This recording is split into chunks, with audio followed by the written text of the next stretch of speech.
Welcome to another episode of the Octain podcast. I'm your co-host Josh West. With me, as always, Clay Harris. And today, Clay, we're being joined by a very special guest. She's the CEO of Octain Growth Systems, where she helps mid-market companies accelerate value creation for organizations looking to grow, scale, and exit.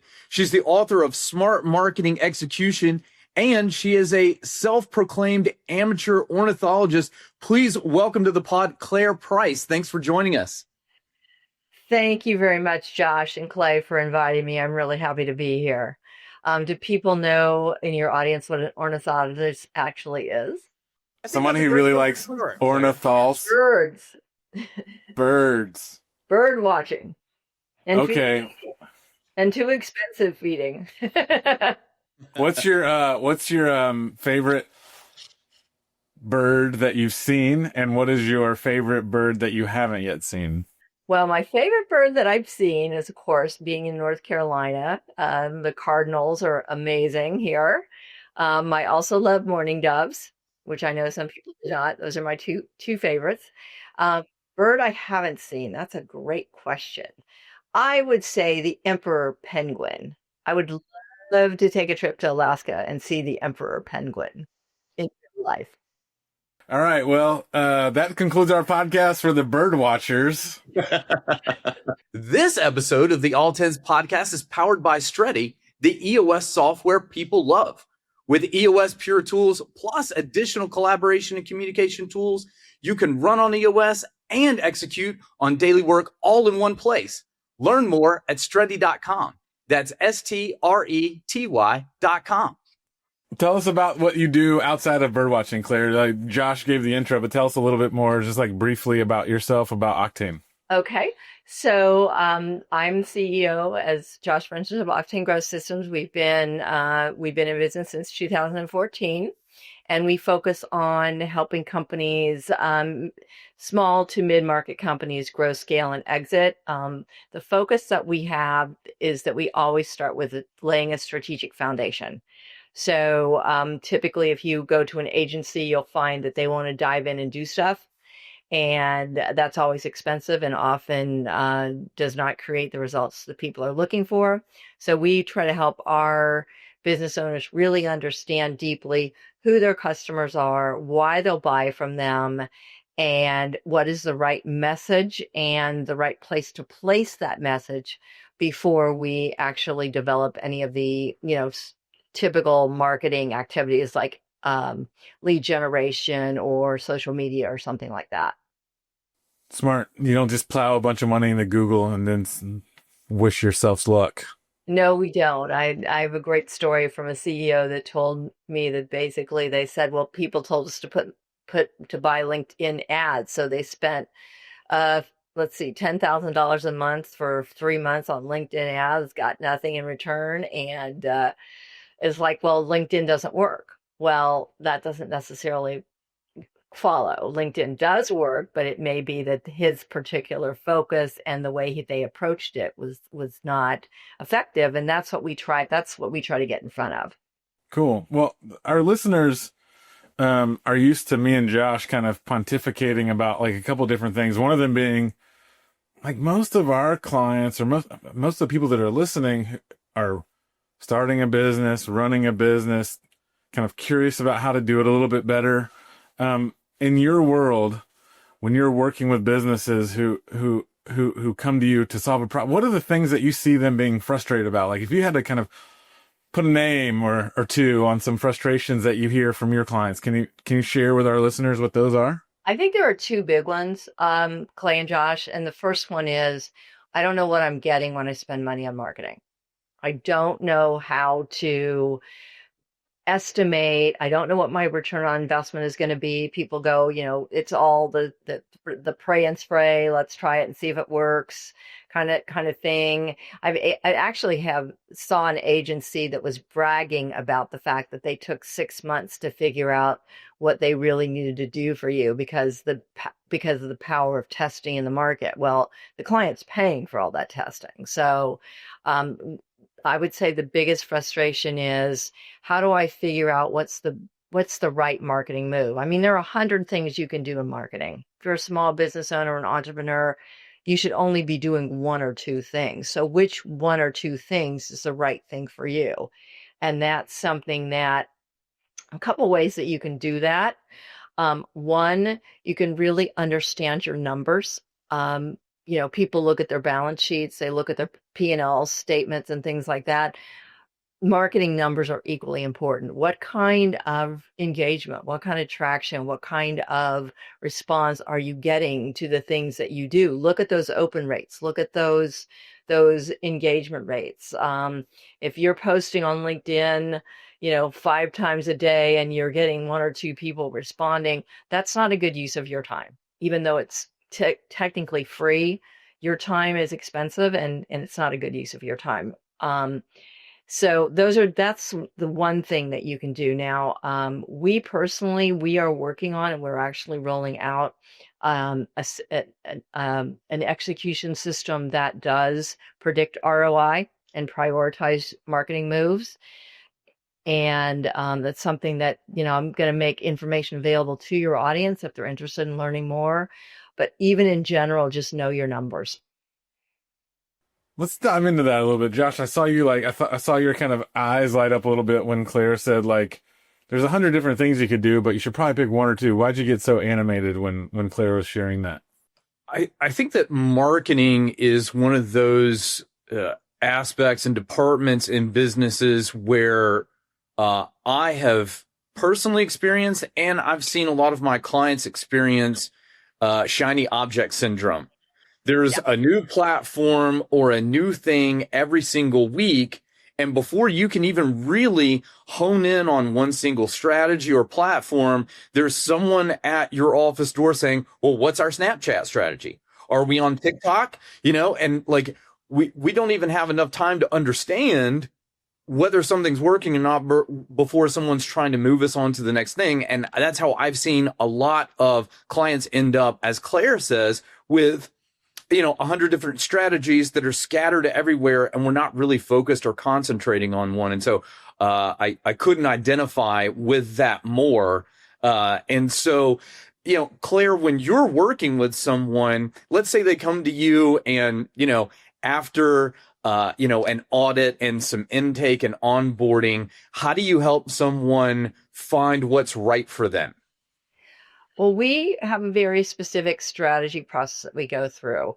And we start with, who the customer is, and not just who the customer is, because I wrote a blog post a while ago. It's one of my best performing blog posts that said, I don't care who your customer is.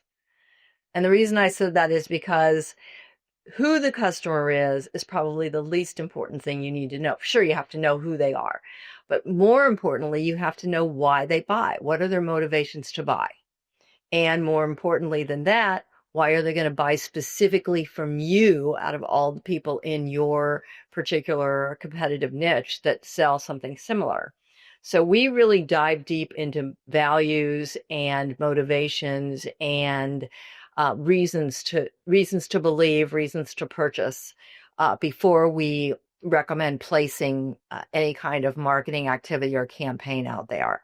I know that in your world, you work with a lot of companies that use EOS, right? And we also run on EOS. Yeah, so that language is the language that we use on the VTO, right? When we're talking about the target market, which is the 4th question on the VTO.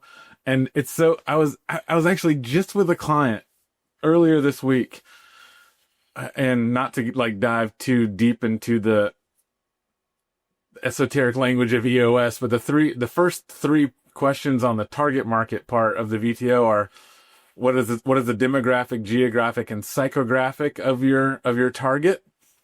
And this client had done a superb job of really defining cleanly their demographic and geographic, but hadn't done much work on the psychographic, what they care about. And and so we spent a really fun hour going deep into cool,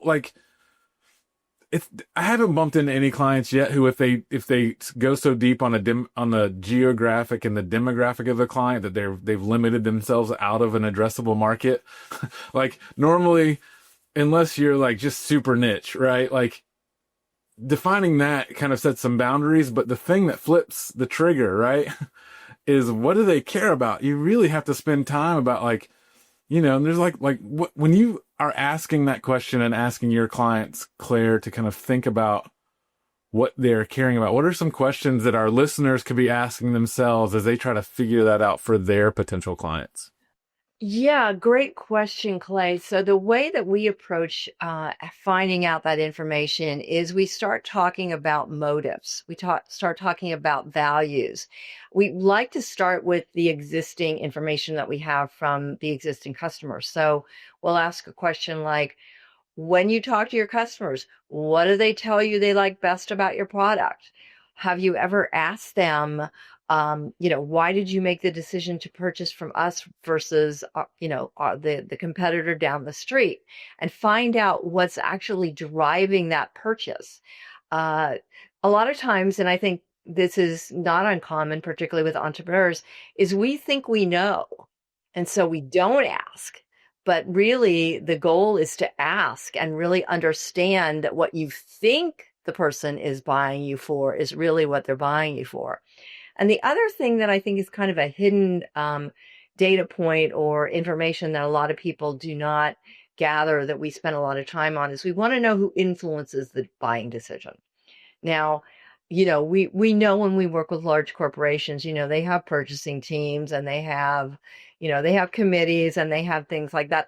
I'm not necessarily talking about that. I'm talking, particularly for smaller companies. I'm talking about if you're the CEO of a company, or a homeowner, and you go, oh, gee, I need a new gardener.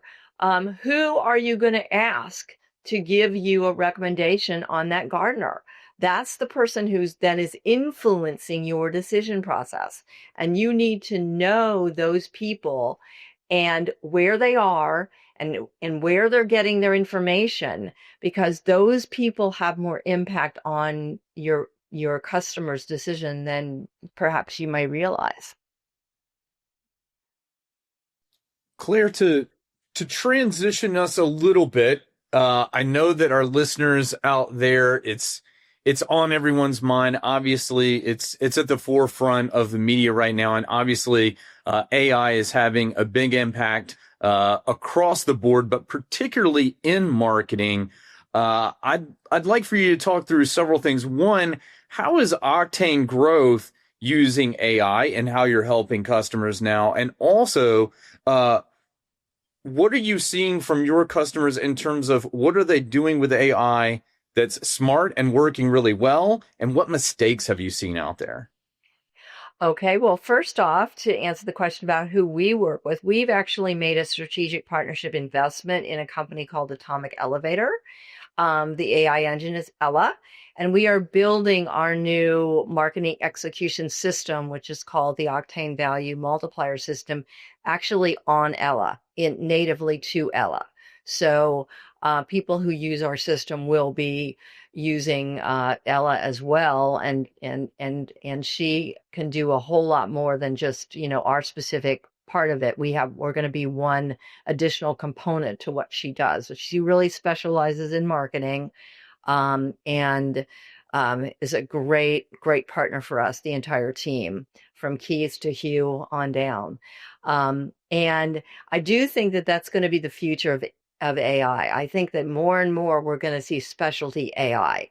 It's not going to be, it's just like, let's talk about the car industry as an analogy, right? We're probably in the Henry Ford era of AI. And Henry Ford's era was, you could have any car you wanted as long as it was black. Well, we've come a long way in specialization and making sure that certain cars, everybody gets their own really style and what they need for their family or what they need for their, working farm, whatever. I think that's going to be happening with AI. And I think Ella's at the forefront of that, being a very specialty oriented product or system that can go deep as opposed to just go wide and try to boil the ocean. So I think that's going to be one of the futures of AI. And I don't think we're going to be limited to one tool, because we're going to have multiple tools that specialize in multiple things. and want to use several of them. For example, in marketing, you want a content creator or marketing engine like Ella. You also want a research tool like Perplexity. You want, you want a great presentation partner like Gamma. So there's a lot of specialty tools out there that you bring together to create, one experience for a client. And then the second part of your question, Joss, was what mistakes are people making? I think the biggest mistake that you make is letting the AI think for you. Just taking what it does and go, okay, I'll cut and paste this into my client folder. A lot of times, people I see this all the time. I'm guilty of it when I'm moving fast, but I'm stopping myself of grabbing what the AI does and just going with it without even reading it. And that is a huge mistake. And I'll give you a great example. I was working with a different AI tool on some numbers, and they presented some numbers to me based on research. And I'm like, well, where did you get these numbers? And basically it came back and said, oh, I made them up. And I'm like, and I was going to present that to a client? Okay, not. So I go, okay, well, let's start from real numbers. Here's what the client is currently doing. Here's what we know. Here's what we don't know. And had to completely rebuild that particular model. If I hadn't asked the question, I could have gone out with something that would not have been a good service to my client. So I think that's the biggest mistake. Don't just trust it. And I know that every AI engine has that little disclaimer. AI can make mistakes. Please check your AI, but I know people aren't. So that would be my biggest recommendation. Just give it a quick check before you pass it on to someone else. That's I won't share my own story. I might have shared it on the podcast before about the hundreds of dollars I spent trying to find this one specific thing that would work for my home audio system. And I just kept asking ChatGPT, tell me the wrong thing. I'd be like, that didn't work because of this. I'd be like, oh, try this. And it was 8 things later. Oh no. It finally told me, it was I don't think anything's going to work. I was like, okay. Thankfully, Amazon has a generous return policy. All right. Anyway, so yeah, cool. So we always wrap up the podcast with a couple nuggets. Claire, I'm going to prompt you for our listeners out there, entrepreneurs who probably have the frustration that you said earlier in the pod about, man, I'm kind of doing things and I'm not sure it's worth my time or money or heartache or whatever. If you were going to tell them to do 1 or 2 things next, give them a nugget of what they could do next. I'm going to give you 2 steps that you can take that are super easy to do. The first one is ask your customers. Get on the phone and ask your customers interview your customers about your service, your product. Ask them hard questions. Tell them to be as brutally honest as they are. Ask them things like, okay, you like X, but what's missing? What more could we do? That information will really inform what kind of marketing that you want to do next and where you want to place that marketing. The other thing I would say, I'm going to give you 3. The second thing I'm going to say is test your message. Make sure that your message is customer facing and really focused on their needs and what they're looking for and not on your company and service. And that's we all make that mistake, but that's an easy one. And a great way to do that, again, is to have a close circle of either customers or colleagues that you go, hey, can I bounce this off of you? What do you think this sounds like? Don't ask them if they like it or not. Ask them to repeat back to you, what is this message telling me? So you really know how you're communicating. And then the third thing, and I mentioned it earlier when we were talking about ROI, know your numbers. Look at what those numbers are. That, there's a lot of digital data out there. And, even if you just start with something like Google Analytics on your website, and your LinkedIn impressions or whatever social media you're using, knowing those numbers is really a huge advantage. Love it. I love especially the second one, make your prospect or the customer the hero of your service, not you. Man, so simple and so kind of rare even sometimes. Cool. Those are great next steps for our listeners. Josh, any nuggets before we get out of here?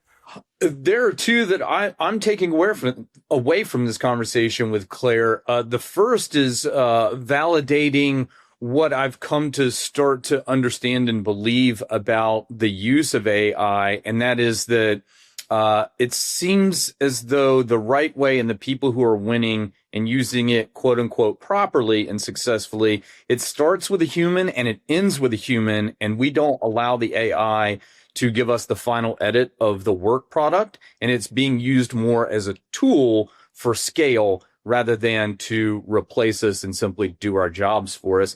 The second thing that I'm taking away is, and I think, Claire's point is poignant and well made, in that I think that we talk about AI in generalities, and what I heard is get a specified stack. And so, I now think of it in terms of, okay, what is your marketing AI stack? And instead of just like, oh, I quote unquote use AI. And so I think that's a great point for specificity, right tools for the right job. Well, cool. Claire, you mentioned earlier that you had a special offer for our listeners. Do you want to give them a 20-second overview of that, and then I'll tell them how to get to it? Absolutely. So I wanted to let everyone know that we've been talking a little bit about, how do we really know our return on investment? Well, Octain has just released a product that we call the Value Engine. And what it does is it actually predicts your ROI for you before you make your marketing investment. And in the show notes, I provided a link to it so you can take a look at it. We've got a free assessment if you want to do a benchmark of your business against the areas where marketing can impact your growth. That's available to you, and we'll give you a free report. So please do take advantage of that. Thank you. That's awesome. Thanks so much for doing that for our listeners. And that's going to wrap us up. My name is Clay. His name is Josh. We were lucky today to be joined by Clare Price, a North Carolinian just like me. Claire, thank you so much for joining us. Josh, as always, been a pleasure. If you enjoyed the show, please share it, like, comment, rate, whatever it is that you do with podcasts these days. We'd love for you to do it for the All Tens podcast. And we'll see you next week here on the same channel. Bye, everybody. Thank you. Bye-bye.